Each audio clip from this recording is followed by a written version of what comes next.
Hi, I'm Andy with Eco Cha, and here we are with batch number 10 of the Eco Cha Tea Club.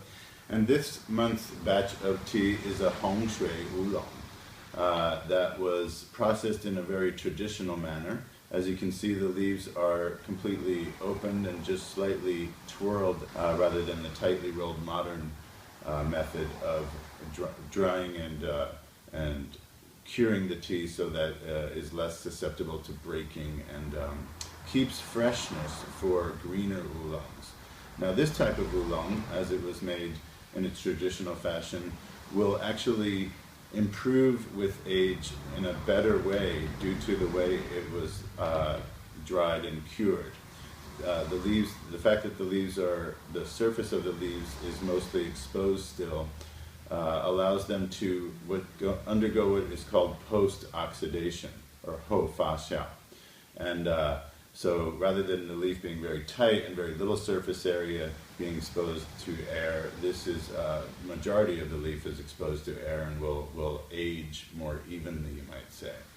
So this Hongshui Oolong is a traditional type of Taiwan oolong tea that was popular before commercialization of tea, you might say.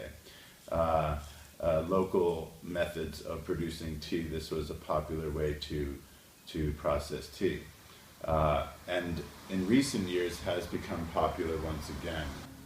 These tea leaves are also from an heirloom tea strain. It's Wuyi Oolong, which was also popular in the area that this was cultivated in Songbolin in Nantou County, Taiwan, 50 or 60 years ago. And then about 30 years ago, this tea strain was phased out, mostly because of the volume of leaves that could be produced per area. In other words, new hybrids that came in, along with the Qingxing Oolong, but mostly new hybrids that were developed and became popular, replaced this traditional type of tea that produces less leaves per plant and as a result per acre. So now there are farmers, particularly this farmer that have been very excited to meet and get to know over the last couple of years. He's not only practicing the most comprehensive organic farming methods that we've ever seen, he's certified organic but goes far beyond that and farms his tea plants in a completely natural way, giving them no assistance via fertilizers or pest control or even irrigation. He wants these plants to grow in a natural environment and depend on themselves for getting their nutrition directly from the soil and not being fed or protected in any way. So we find that very exciting, and the most exciting part about that has been his success story. The batches of tea that we've procured from him so far are both unique in their character and partially because of the way he processes them, but also their quality is outstanding, and we believe that it's a direct result of his commitment to natural farming and his skill at processing these organic leaves in a way that produces a specialty tea. He asked his wife and his mom and his sister to be the tea pickers for this new plot, which is the acreage is a good size, but the plants within it are still growing, and so it's not so much volume. In fact, this whole batch of tea amounted to just enough in quantity to be able to share with our tea club members, about 10 kilograms total of dried tea leaves. Hongshui is a direct representative of the processing method, which most significantly involves heavier oxidation than most oolongs that are produced in Taiwan, barring Dongfang Meiren perhaps, or Oriental Beauty. I would say that this is oxidized even more than Tie Guanyin.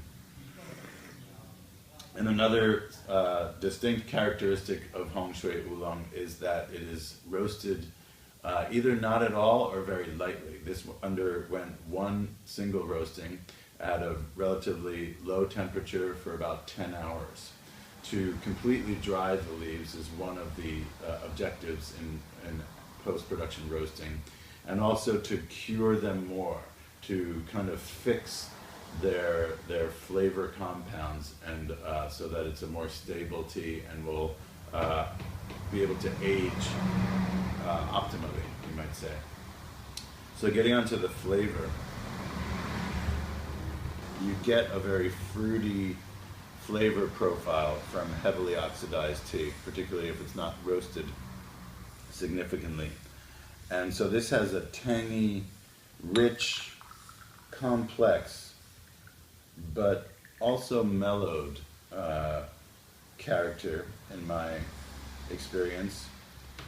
It's very substantial, but it's not shouting out any particular type of flavor or characteristic. If I were to have to choose one word to describe it, I would say soothing. It's just this mellow, smooth character to it, with a nice kind of stewed fruit, or perhaps a desserty kind of thing. The flavor of peach cobbler came to mind the first time I tasted it. I find it really satisfying. You can see I put a lot of leaves in here, probably a little bit too much. I went for, since the leaves were so bulky, being not rolled, I filled up this gaiwan. This gaiwan is a relatively small one. I'd say it's only about 120 milliliters, or perhaps even less. So I'm getting about 2 cups of tea per brew. But despite the fact that I put a little bit too many leaves, it's not at all bitter or astringent. I think it would be almost impossible to brew this tea, over brew it to the point where it would become too bitter or astringent. And again, that's just one of these sort of humble benefits or assets to a traditionally made tea. It's not so volatile. This will age well. You don't need to protect it and keep it in an airtight container. And you don't have to be so careful or specific in your brewing methods either. This can definitely take 100-degree water when you're brewing, and you can be a little bit more lax about how much tea you put in your pot or how long you brew it. And this will continue brewing, probably for as long as you want to drink it. I think I put on our presentation for this tea that you can brew it 5 to 6 times, but if you want, you can go to 10 or 12 times, I believe, and still get a satisfying flavor out of it. So there we have it. Traditionally made Hongshui Oolong from Heirloom Wuyi tea plants that are grown in a fully organic and, as I said, in the most natural way that I have ever seen in the tea industry.